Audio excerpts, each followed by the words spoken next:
ज्ञान कांड, पूरे वेद में कहीं राम का वर्णन ही नाम ही नहीं आया है। उस समय तो राम का अवतार ही नहीं हुआ था। इसलिए प्रेमियों बड़े ध्यान से समझो आप। लेकिन भगवान का नाम राम और कृष्ण रखा किसने? उनके माता पिता ने नहीं रखा था। भगवान का नाम राम उनके गुरु वशिष्ठ ने रखा था। कृष्ण नाम भी उनके महर्षि गर्ग ने रखा था। क्योंकि आपके नाम रखने और महात्मा के नाम रखने में अंतर होता है। क्या अंतर होता है? आप भी अपने लड़के का नाम राम, हनुमान और कृष्ण रखते हो, तो आपके नाम रखने से आपका लड़का राम और कृष्ण जैसा नहीं होता। महात्मा जिस नाम को रखते हैं उसमें शक्ति, उसमें पावर, उसमें ज्ञान भर देते हैं और उस नाम से सभी जीवों का लाभ होता है, कल्याण होता है। तब लोग उसे भगवान कहते हैं। प्रेमी भाइयों, इसलिए इसमें शंका करने की कोई जरूरत नहीं है।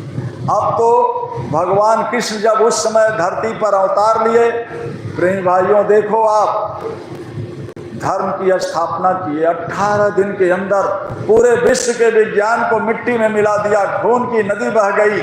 लेकिन फिर क्या हुआ?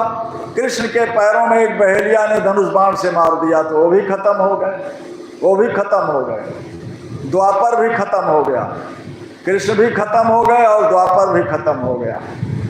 अब तो कलयुग आ गया है। अब कलयुग आ गया तो अब आपको तो आपके किताब में लिखा है कि जब जब हो ही धर्म की हानि, तब तब वो प्रभु धरती पर आता है। तो अब कलयुग में धर्म की हानि हो रही है कि नहीं? हो रही है। अगर धर्म की हानि हो रही है, अधर्म, अत्याचार, दुराचार, व्यभिचार चारों तरफ हो रहा है, तो वो प्रभु जरूर धरती पर आएगा। और वो प्रभु धरती पर आएगा तो कैसे पहचानोगे?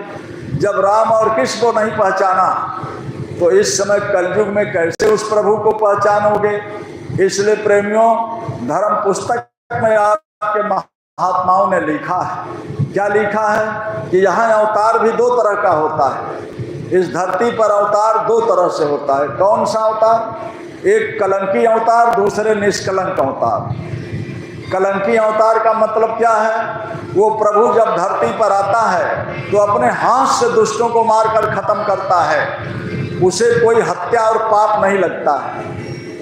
इतिहास आपके सामने है। राम आए और देखो आप, लाखों लोगों को मार करके वो खून की नदी बह गई। अरे भाई, 1 लाख पुत्र, 1.25 लाख नाती। रावण का शुद्ध खानदान 2.25 लाख ब्राह्मण थे और सबको खत्म कर दिया भगवान राम ने। तो क्या राम को ब्रह्म हत्या लगा? नहीं, वो कलंकी अवतार हैं, उन्हें किसी तरह का हत्या और पाप नहीं लगता है। आज भी भगवान ही कहा जाता है। इसी तरह से द्वापर में 3 युगों में कलंकी अवतार होता है। सतयुग, त्रेता, द्वापर। इन तीनों युगों में कलंकी अवतार होगा और जब जब कलयुग आएगा तो निष्कलंक अवतार होगा।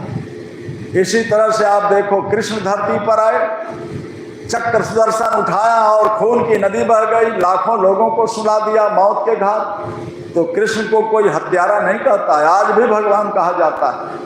लेकिन अब कलयुग में निष्कलंक अवतार होगा। तो निष्कलंक अवतार किसका होता है? संतों का।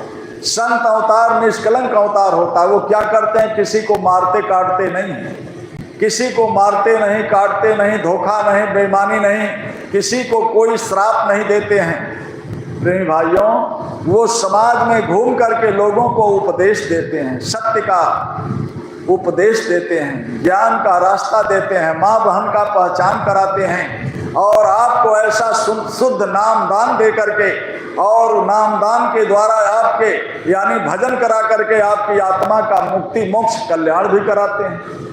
ऐसे संत, इसीलिए संतों का भी अवतार 2 तरह का होता है। संत भी 2 तरह के होते हैं। 2 तरह का कैसा, कौन कौन से होते हैं? एक नित्य अवतार और दूसरे निमित्त अवतार। नित्य अवतार माने संत हमेशा धरती पर रहेंगे, लेकिन आप उनको नहीं पहचान पाते। वो गुफा में रहें, कंदरा में रहें, आपके घर में रहें, आपका बालक होकर के पैदा, लेकिन आप उनको पहचान नहीं पाओगे। वो भजन करते हैं पूरे विश्व के जीवों के कल्याण के लिए। इसीलिए तो लिखा है, घेरी बदरिया पाप की बरस गई अंगार, और संत न होते जगत में तो जल मरता संसार। प्रेमी भाइयों, लेकिन दूसरे निमित्त अवतार संत आते हैं, जो निमित्त